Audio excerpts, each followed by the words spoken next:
Right, now I have great pleasure in introducing Paula Peters. Paula is from Disabled People Against Cuts and is going to talk specifically about austerity and the impact of that on disabled people, but equally importantly, how disabled people are fighting back. So over to you, Paula. Good afternoon, and I want to thank Tracy Lazar from CEO of Inclusion London and the organisers of our Way Ahead conference for the invitation to speak to you today. Now, as Tracy said, I'm a member of Disabled People Against Cuts, or DPAC as we are better known. We are a grassroots anti-cuts disabled people's anti-cuts group, and we are for deafly disabled people and our allies who support our work.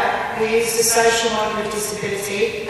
We have over 25 local DPAC groups across England, and our sister organisation is in Scotland, is Black Triangle Defence of Disability Rights. Now, DPAC set up on the 3rd of October 2010 outside the Tory Party conference in Birmingham. Our banner for the march was Disabled People's Protest, and over 3,000 disabled people came out in the pouring rain to raise concerns about the £18 billion that was going to come off the welfare budget, the billions that were going to come off social care, and what that meant for the future of deafly disabled people. And we knew that one of the best ways to fight back and resist this government was to be as visible as possible out on the streets fighting back. What we use as a campaign tactic, and very successfully, is civil disobedience, direct action. We block roads, Tottenham Court Road, Trafalgar Square, Oxford Circus. We went to Ian Duncan Smith's house, the occupied his grounds, the day bedroom tax was implemented. We occupied Westminster Abbey grounds for the fight for the right for independent living, to cause a debate between church and state. And then you probably heard in 2015, we stormed Parliament during PMQs for the right for independent living. We shut Parliament down. We were all over the media and social media. But we also work very closely with deaf and disabled people's organisations like Inclusion London, alongside other campaign groups and trade unions. Just on Monday, we were on the picket line with RMT to keep guards on trains, and we've supported that dispute for nearly a year now, and they're going to be involved with our week of action, which is the 14th to the 21st of July. Now, after 7 years of Tory austerity, and it's vital and really important to stress that disabled people are now in a battle for the very right to live, for the very right to exist. And the Centre of the Welfare Reform Report has said that with 7 years of Tory austerity, disabled people have borne the brunt of austerity 9 times more than any other group. And if you are a disabled person with high support needs, an ex-ILF user needing social care, you have borne the brunt of the cuts 19 times more than any other group. And what we have seen a horrendous impact of the work capability assessment, benefit sanctions, social care cuts, personal independence payments, that 9 out of 10 claimants reported a decline in their health after constant reassessments under the work capability assessment. Many have developed mental health problems that never had them before. 1 in 7 claimants scored 0 points at their PIP assessment. 96,000 disabled people have had their mobility cards withdrawn and their power wheelchairs being left socially isolated at home. 3.3 million disabled people have seen 6 different cuts to benefits.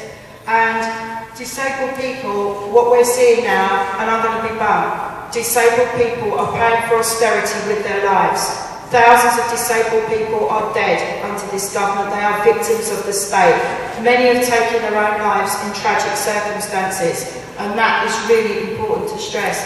And it also is important to stress, along with Tracy here, that we went to the United Nations under the Conventions of the Rights of People with Disabilities to put a complaint in using Article 19, the right for independent living, and also the wider issues around the cuts disabled people are experiencing. And I need to stress the UK government is the first state to be formally investigated under that convention. They are the first state to be found guilty under that convention of grave and systematic human rights violations towards disabled people. And on the DPAC website, www.dpac.uk.net, all the details of that complaint are on there because it's ongoing.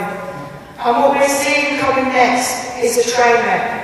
Universal credit. We're seeing the joint productive working of the NHS and the DWP with the Health and Work Disability Green Paper. Start looking at the Health and Work programme and the Health and Work conversation, because what we're going to see with that is the ramping up of benefit sessions, psychocompulsion, the bullying of deaf and disabled people and those in mental distress, and it's going to cause serious distress and harm. We've seen cuts to legal aid, lack of accessible housing, but what we have seen is an absolutely instrumental fight back of disabled people's rights. And what we've done is take to the streets, as I've said, but the way ahead is this. We have to continue the resistance against the government, and I know only this, that disabled people have a very long and proud history of fighting for our rights, and our rights were not handed to us, we fought for them. And disabled people, and I've got a great activist here, Keith, who's sitting next to me, who's probably going to hide embarrassed, and Tracy alongside there as well.